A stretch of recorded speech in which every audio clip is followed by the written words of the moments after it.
Hello guys, welcome to common man reviews. Niharika Konidela మొట్టమొదటిసారిగా produce చేసిన movie committee కుర్రాళ్ళు. ఈ యొక్క మూవీ విశేషాలు ఏంటో ఈ వీడియోలో తెలుసుకునే ప్రయత్నం చేద్దాం. ఈ మూవీ స్టోరీ ఏంటి అంటే, చిన్నప్పటి నుండి చాలా ప్రాణ స్నేహితులుగా ఒకే కంచంలో తింటూ పెరిగే 11 మంది స్నేహితులు ఏ కారణం చేత విడిపోయారు, మళ్ళీ వాళ్ళు ఎక్కడ కలిశారు, అసలు ఏం జరిగిందనేదే మూవీ యొక్క మెయిన్ కాన్సెప్ట్. ఈ మూవీ బేసికల్లీ ఒక 90s కిడ్స్కి అయితే చాలా చాలా బాగా నచ్చుతుందండి.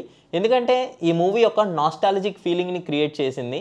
అంతేకాకుండా పల్లెటూరు వాతావరణాన్ని చాలా పర్ఫెక్ట్గా చూపించారు. అండ్ ఎక్కడ కూడా స్టోరీలో ఎగ్జాగరేషన్స్ లేకుండా చాలా నీట్ అండ్ క్లియర్గా ఉంది. 90sలో పుట్టిన వాళ్ళు ఎవరైతే ఉన్నారో వాళ్ళందరూ ఖచ్చితంగా ఎస్ ఇది మనం చేసాం కదా అనే ఒక చిన్న ఎక్స్పీరియన్స్ని అయితే అనుభూతి చెందుతాం. అందులో అయితే no doubt. So first of చాలా అంటే చాలా నీట్గా తీసుకెళ్లారు.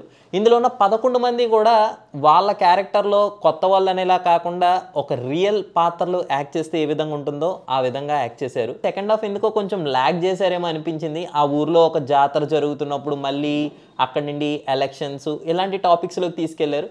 ఈ మూవీ డైరెక్టర్ అయిన యదువంశీ స్టోరీని చాలా నీట్గా తీసుకెళ్లాడనే చెప్పొచ్చు. అంతేకాకుండా ఇందులో 11 పాటలు ఉంటాయని చెప్పారు. కానీ ఆ 11 పాటలు కూడా ఎప్పుడొచ్చి వెళ్ళిపోతాయనేది తెలియదు. అండ్ వాళ్ళ ఇంటర్వ్యూస్లో ప్రమోషన్స్లో చెప్తున్నప్పుడు ప్రసాద్ బెహ్రా ఒక మాట చెప్పారు. ఏంటి అంటే, ఈ మూవీలో ఎవరు హీరో కాదు, కేవలం కథ మాత్రమే హీరో అని. నిజంగానే ఈ మూవీలో హీరో ఎవరైనా ఉన్నారో అంటే అది స్టోరీ మాత్రమే. బట్ సెకండ్ హాఫ్కి వచ్చేసరికి ఆ స్టోరీ యొక్క ప్లాట్ అనేది వీక్ అవుతూ వచ్చింది. అది కొంచెం డిసప్పాయింటింగ్ అనిపించింది. ఓవరాల్గా ఈ మూవీ వచ్చేసరికి ఎవరైతే 90s కిడ్స్ ఉన్నారో వాళ్ళకైతే ఒక మంచి నాస్టాలజిక్ ఫీలింగ్ని క్రియేట్ చేస్తుందని నేనైతే చెప్పగలను.